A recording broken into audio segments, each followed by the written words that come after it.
ورحمة الله تعالى وبركاته. مرحبا بكم في قناة حبيبة أخميس.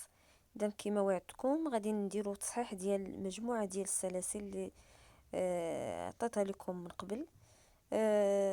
بالنسبة للسنة الثالثة إعدادي مسار دولي مادة علوم الحياة والأرض. إذا نبداو بأول سؤال في السيري الأولى.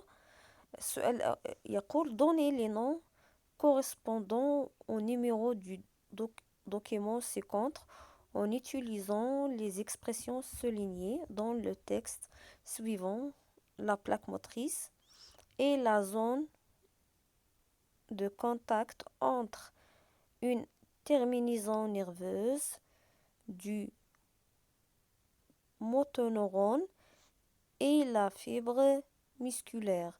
Donc, numéro 1, c'est motoneurone, ou bien le neurone, la cellule nerveuse motrice. Numéro 3, 2, c'est la fibre musculaire et 3, c'est la plaque motrice. Donc 1, motoneurone, 2, la plaque motrice et 3, pardon, 2 c'est la fibre musculaire et 3 c'est la plaque motrice.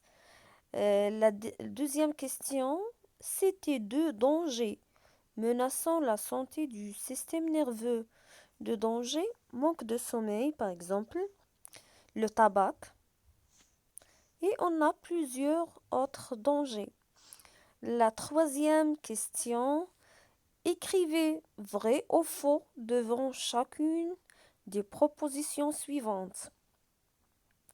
A.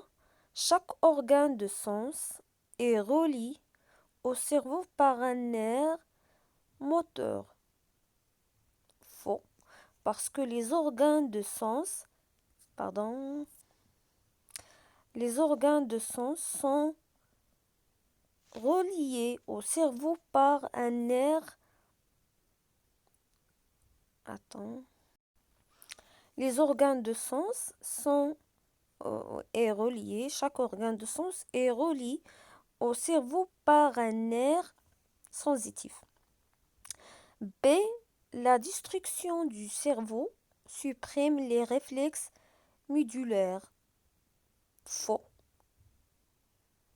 Parce que le cerveau n'intervient pas dans les réflexes médulaires. On passe à C. L'aire motrice se situait au niveau du cerveau. L'aire motrice se situait au niveau du cerveau. Oui, vrai. D. Les messages nerveux moteurs sont transmis par les nerfs sensitifs.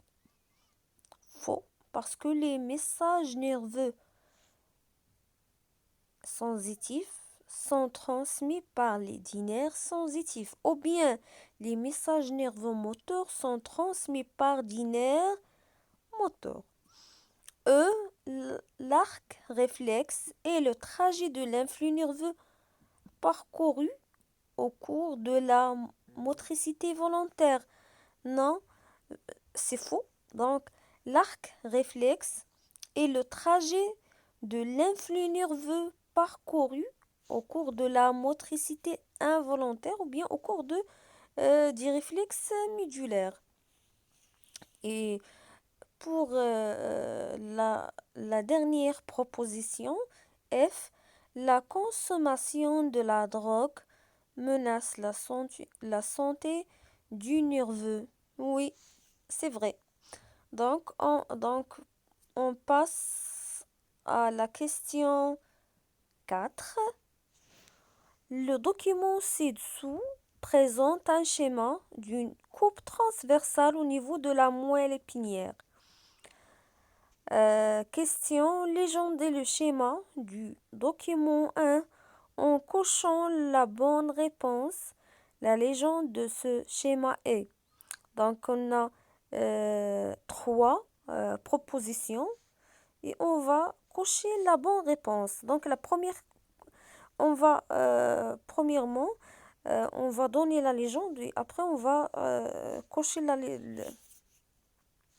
la proposition. 1, c'est la la substance blanche. 2, substance grise. 3,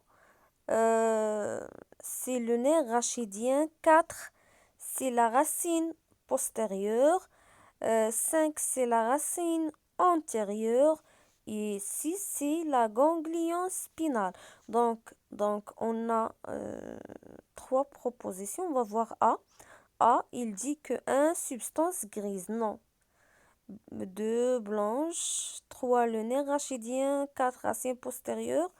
5, racine antérieure. Et 6, ganglion spinal. Non. Donc, ce n'est pas la bonne réponse. On passe à B. 1, c'est la substance blanche. 2, substance grise. 3, le nerf rachidien. 4, la racine antérieure. 5, racine postérieure. Et 6, ganglion spinal. Non, ce n'est pas la bonne réponse. Et enfin, c'est la substance grise pour 1. 2, substance grise. Non, pardon. 1, c'est la substance blanche. 2, substance grise. 3, le nerf rachidien. 4, racines postérieures. 5, racines antérieures. Et 6, la ganglion spinale. Donc, la bonne réponse, c'est la proposition C. Donc, on va cocher le C. On va le cocher.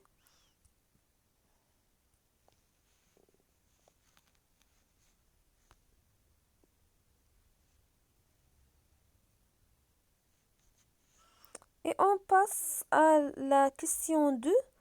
Quel type d'influx nerveux transporte l'élément 4?